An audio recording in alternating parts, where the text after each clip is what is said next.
So I'm sitting up here trying to figure out this morning how in the hell a team that's led by Doc Rivers, who has the so-called best player in the NBA in Kawhi Leonard, with the guy that they went to go trade up draft picks for and trade players for, and Paul George, one of the best two-way players in the game, alongside Lou Wings, oops, I meant Lou Williams, Montrezl Harrell, okay,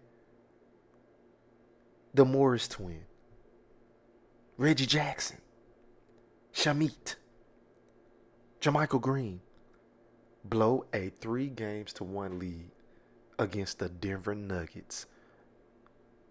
I'm just trying to figure out how in the fuck does this happen?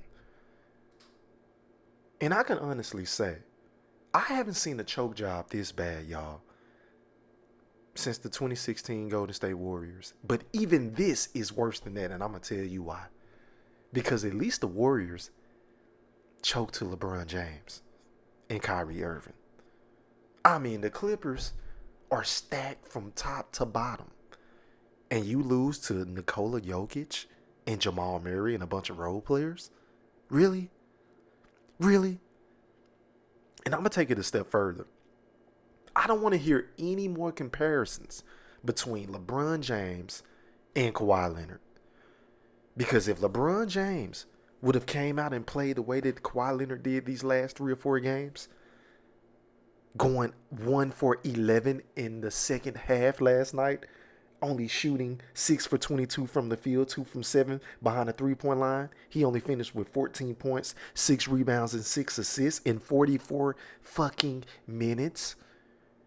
Do you guys realize the hailstorm that would have been upon LeBron James by the media, by Twitter, by social media? Oh my God. It would have been horrible for LeBron James, especially being up 15 and 16 and 12 points in 3 straight games. I don't understand how a team with so much talent does not know how to hone it in to win those games. I just don't understand it. Why can't the Clippers hold a lead? Why? And to me, not only am I looking at the players, but I'm looking at the head coach and Doc Rivers, because let's be honest, he has a history of blowing 3 games to 1 leads in the playoffs. I mean, let's keep it a buck. I'm not going to sugarcoat shit on this show. This is the E-Thriller Show, a.k.a. Ham Rothstein. You know I like to give it to y'all raw, rough, and rugged. They lost 104-89 last night, man. And they just simply had no answer for Jamal Murray, of all people. So let me get this straight. A team that was built to be one of, if not the best defensive teams to ever play the game together on paper, with a Patrick Beverley who loves to talk shit. And I'm just asking, where was he last night? When Jamal Murray was dropping the draws, where was Patrick Beverley? Patrick Beverley only gave you 11 points, which is pretty damn good for him. But Jamal Murray dropped 40 on Patrick Beverley, Paul George, and Kawhi Leonard. Come on, man. Come on, man. So that just lets me know right there that this team wasn't cracked up to what it was made out to be.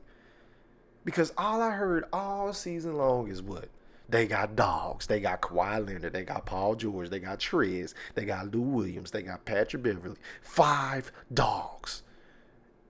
And then they traded for the Morris twin. I don't know if it's Markeith. I can't remember which one. I get them mixed up. They traded for him and added another so-called dog. But they couldn't get over the hump against the Denver Nuggets. They had absolutely no answer for Nikola Jokic. And as far as I'm concerned, ladies and gentlemen, this man is the best big man in the game. When I say big man, I mean center. Because even though he went 5 for 13 last night, the man had 22 rebounds and 13 assists and 16 points. And oh, by the way, he controlled and dominated the pace of the game at the center position, with running those dribble reads and dribble handoffs and picking pops and picking slips. And then whenever that didn't work, he just went to the block, waited for the double team to come, and made the right play. I mean, enough cannot be said about Nikola Jokic in the way that he plays the game of basketball. He's so slow. He's so methodical, but he gets to wherever he wants, when he wants, and he is going to drop the opposition off. Very similar to Luka Doncic. Very similar. Just a different position. Different position. But the Nuggets are loaded, man. Paul Millsap stepped up. Jamal Murray, of course. Gary Harris being inserted back into that starting lineup stepped up as well. The bench didn't really give them too much of anything. So really, it just came down to their best starting five versus the Clippers starting five. And Paul George, oh my God. What can I say about Paul fucking George? I mean, you gave up all these draft picks, all of these players, and money just to go grab this dude to pair him up with Kawhi Leonard. And for this dude to come up small yet again, and for this dude to deem himself as playoff P? I mean, come on. Are you fucking kidding me? You have to give me more than 4 of 16 from the field and 2 for 11 from the three-point arc with 10 points. I mean, it was so bad, y'all. Paul George, it was so bad for him, y'all.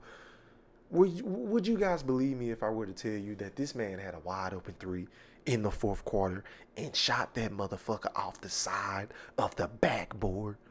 I mean, talk about pressure. Talk about getting tight when the fucking game gets close. Paul George is the choker, y'all. I mean, to me, I know a lot of people like to, bang on James Harden and Russell Westbrook, and I get it, I understand it. But to me, they ain't touching this dude. They ain't got shit on Paul George, because this man has came up small time and time again, and I just don't get it. Is it the pressure? Maybe this is why he didn't want to go to the Lakers, because he knew he could not handle the mental pressure and the mental capacity of playing with the one LeBron James. And Kawhi Leonard has to feel like a fucking idiot right now. I mean, let's just call a spade a spade. Because everybody knows this past summer in July, he had the opportunity to go join Anthony Davis and LeBron James. Okay? He had the opportunity to go make a big 3. And I respect him for not doing it, because honestly, it kept the NBA more balanced. But my Lord, what about Toronto? Did you see how great they look without Kawhi Leonard? I mean, who's to say that they wouldn't be back in the NBA Finals this year with a Kawhi Leonard? Because to me, that team from top to bottom is a better fit for Kawhi than the Clippers. And I'm going to tell you why. If the Clippers aren't getting transition points and forcing turnovers and getting points off of steals, then their offense is below average, because all they do is either isolate a Kawhi Leonard on the wing or on the block or at the top of the key. And if that does not work, he's going to get a pick and roll. And if that does not work, they're going to swing it and swing it and swing it until they shoot a wide open brick. They don't have enough perimeter shooting. They have too many ISO-oriented players with Lou Will and Montrezl Harrell and Morris and Paul George and Kawhi. Hell, even Reggie Jackson is an ISO player. They have too many pieces that don't fit together. I mean, on paper, it looks good. You could build these teams up to be super teams. But if you ain't got the fucking heart, and if you ain't got the right, analytics around that team, then it is not going to work. And the Denver Nuggets just prove my point, because they have all of the right pieces around their 2 main co-stars in JOKIC and Jamal Murray. And what can I say about Jamal Murray? I mean, is there without any shadow of a doubt that this man is a top 5 point guard in today's game? I'll wait. I would like to say he's top 3 right now. I mean, the way that this man takes and makes big clutch shots, the way that he defends and competes on the offensive end and on the defensive end, the way that he can penetrate and kick, the way he can score at the rim, absorbing contact, stopping and popping and dropping draws on the dime. Hey, man, this man is the truth, and the Lakers got their hands full. Now, I'm still going to pick the Los Angeles Lakers to win this series, because I've seen in multiple games this season where Anthony Davis had Nikola Jokic on lock. Chillingham Island. On lock. Couldn't go nowhere. And then, oh, by the way, he was giving them 35 to 40 points on the other end. So the only reason why I am going to pick the Los Angeles Lakers over the Denver Nuggets is because they have a bunch of big men that can throw at Nikola Jokic and wear him down. And the Clippers honestly didn't have that. I mean, they had Zubac, bless his heart, who cannot defend the pick and roll, who is not sleight of foot enough to defend Nikola Jokic coming off the dribble. And then Montrezl Harrell is only about 6'6". He's too damn small. But with the Lakers, you have Anthony Davis, who's 6'10", a JaVale McGee, who is, 7 feet, and then you got Dwight Howard, who's 6'10", who's going to come in and bang down low with Nikola and is going to try to frustrate him. So I think the Lakers have the slight edge, but I wouldn't be surprised if this went 6 or 7 games. Because this team, the Denver Nuggets, man, has a lot of resolve, a lot of resiliency. And I just think they are a hell of a coach team. Shout out to Mike Malone. I don't know how he pulled this one off. I really don't. But once again, man, I think the Clippers got to look at making some moves this offseason, y'all, because they got a lot of parts that don't fit. And I think you got to start by getting rid of Paul George. I really do. I think you can get some decent pieces for Paul George. What? I don't know. But if I am Doc Rivers in the Clippers, I'm getting rid of Paul George. I just got to. I got to see what's out there. But once again, I want to thank everybody for tuning in to this video. You guys drop a comment below and let me know, is this the biggest choke job in NBA history? Because I believe so. I believe Kawhi Leonard and Paul George doing what they did in the fourth quarter, not showing up in multiple games, it's a choke job. So you guys let me know. Hit that like button, hit that thumbs up, share it, subscribe it, share it with your friends. Follow me on IG, Twitter, and Facebook at eThriller. And just like that, poof, your boy gone. Holla.